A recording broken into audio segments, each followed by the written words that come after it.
hope you will find these few words helpful when making decision for buying new bike, especially from Royal Enfield family. Making modern classic bike has been on the top of the list of many manufacturers with some heritage. But I think Royal Enfield is a bit different than others. In every aspect, they made classic bikes to date and decided to simply modernize them. Unlike old Bullet 500, the longest built bike in history, these new engines and the frame are simply amazing. Not only they have a charm of old classics, but with modern machinery and materials, Royal Enfield achieved top-class product with price almost everyone can afford. I pointed out most important topics from my perspective, so forgive me if I miss some information you are looking for. And of course, I hope you enjoy it. Cost. For the price of less than £4,000 in the UK, Royal Enfield offer one of the best looking and driving bike. Retro style, beautiful engine casting, proportional and well painted tank, alloy wheels with tubeless tires, large front lamp with traditional halogen bulb, stylish tail lamp with matching indicators, comfy seat and many others are standard. Quality and price. In my opinion, price match quality. As traditional Honda fanboy, I never owned non-Japanese two wheels. For that reason, I was a bit of a skeptic before I made my order. But after detailed inspection and hour test ride on Meteor, Classic and a Hunter, I have no doubt what I wanted. Acceleration. With only 20 horsepower on crank and around 16 at the rear wheel, you may not expect lots of thrill. But this bike is not built for that purpose. We can argue why only 20 horsepower from 350cc engine. Modern 300s easily reach 35-45 horsepower from this capacity. But Royal Enfield chose a different way. They decided to copy old-school long-strong engines with mix of modern technology. However, long-strong isn't good for quick rev change and may be a bit sluggish, but this engine is all about torque and sound. Also, lowest compression ratio allows users from other parts of the world to use less quality fuel. Braking. Stopping power for Hunter is adequate as many people says, but what that actually means? As owner of many bikes since mid-90s, with or without ABS, I can say, for that price, weight, wheel size and tires, you can apply brakes with confidence at any speed. And yes, I did emergency braking once or twice using both brakes, and I have to say they are very efficient. I found that rear brake is quite sensitive, which means ABS strike far too early for my taste, but it's not something I'm concerned about. Clutch operates very well with not much power to apply. In scale 1 to 10, where 10 is very, very hard, I give it 3, which is quite light. Comfort and suspension. Comfort is one of the main reasons I chose that bike from the Royal 350 trio. And of course, it's very subjective. We all have different preferences of position at bar, leg angle, seat height and firmness. The standard seat is surprisingly comfy and low, 790 mm. The longest ride I managed to achieve on a single day was about 10 hours, which is really long for me, with no back or bottom pain. Just in case, my height is 5'11" or 180 centimeters, and weight in full gear is around 100 kg. 32 inches slim, I'm fully flat-footed with slightly bent knees. Suspension does the job. It is true that it's on a budget side, and it's on a firm side as well. Could it be a bit bumpy on a bad surface, but it doesn't mean you lose control or something. The rear shock travel is very sure under load, so it is important to preload rear shocks to your weight. I found most comfy position for myself on setting 2. Commuting. Any bike can be used in many ways, from commuting to long travel, green lanes, Sunday ride with friends or cafe racing. They all have own limitations just like us.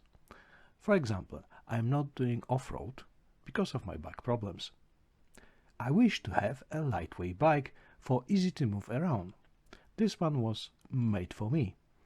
It was easy to choose because of experience with many different bikes, from sport bikes to as far as Goldwing. The question is it a perfect commuter? And the answer is yes, it is. It is narrow, agile, punchy from the bottom, easy to change direction thanks to rake angle. Filtering is easy and the fuel economy is also great. Long trips. Well, Hunter is a naked bike, so do not expect great protection from the elements. Surprisingly, up to 30-35 miles per hour, I can ride with open helmet with comfort without the glasses on my nose. My guessing is thanks to the huge front headlamp. The engine doesn't look tired on the long and fast rides at max revs, even in the hot Scottish summer. I have no problem with overheating or lacking power, no issue so far. It's also easy to attach bags and panniers to the bike. Personally, I'm using Oxford 35-liter tank bag and 50-liter single waterproof bag at rear. Some may be worried about vibrations, but I'm going to tell you this is not a high-rev engine. The most annoying kind of vibration comes with a bus, but not here. Of course, single cylinder vibrates like any other single, but on this long, strong one, you can call it a massage of your lower body parts. If you don't know how it works, ask any Moto Guzzi fan. Sound. I think one of the reasons I bought that bike was the stock exhaust sound. It's doubled my testosterone level since I own it. No doubt about it, and I absolutely love it. Lights. As I mentioned before, the big headlamp with standard halogen bulb do the job. It's a bit yellowish like old school bikes, offer good visibility for other road users during a daytime ride, also is strong enough to drive safe at night. Servicing cost is reasonable, but first service is a bit more expensive. Thanks to valve check, I paid around £260 for that. That need to be also done every 6,000 miles, so the second one at 3,000 miles should be cheaper. Tires are the most important for us riders, so I was a bit skeptic approaching this brand that comes with the bike. But my confidence rise after 1,600 miles so far. The compound is not too hard. They work well even in torrential rain. Checked by me on my 450-mile trip to Dumfries and Galloway on Southwest Coastal 300. Chain quality surprises me so far. After first servicing at 300 miles at my local dealer, I only checked tension twice. Now I've done 1,600 miles and the chain does not require adjustment.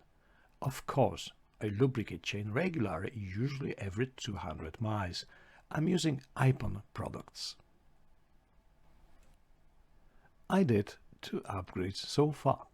First, I replaced stock exhaust with dedicated for the Hunter free flow muffler from Powerage, delivered from India in 1 week.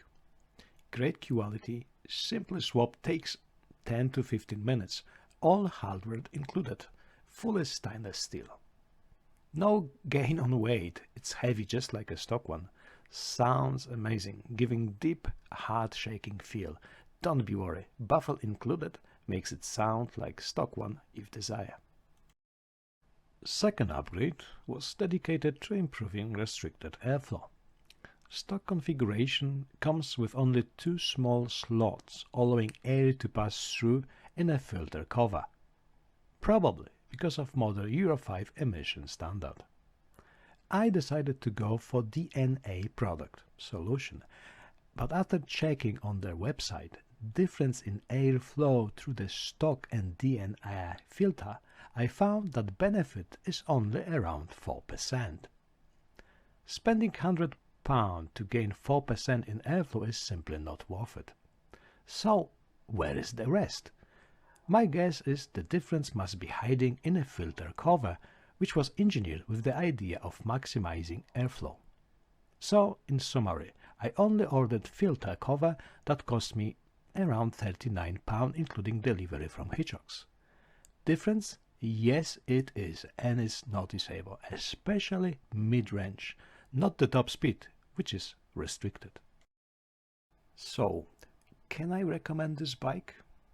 Well, depends. It's not the bike to everyone's taste. It's called modern classic. Also, you must remember limitation that comes with the bike power. 20 horsepower isn't much and could be not enough for safe overtaking. Riding 60 miles an hour required forward thinking if consider overtaking. More room for maneuver and proper gearing. Yes, it is for A2 license. Yes, it is well built.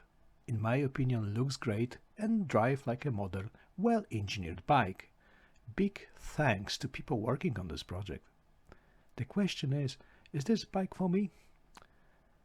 First, I recommend to try it. Maybe you need more power after passing your test, who knows? But if you know what it's like own a bike before, you have some experience, it will be much easier to make the right decision. Personally, I have no regrets. If you have any question regarding bike or my experience during ownership, please don't hesitate to ask. I do my best to answer as quick as possible. Thank you.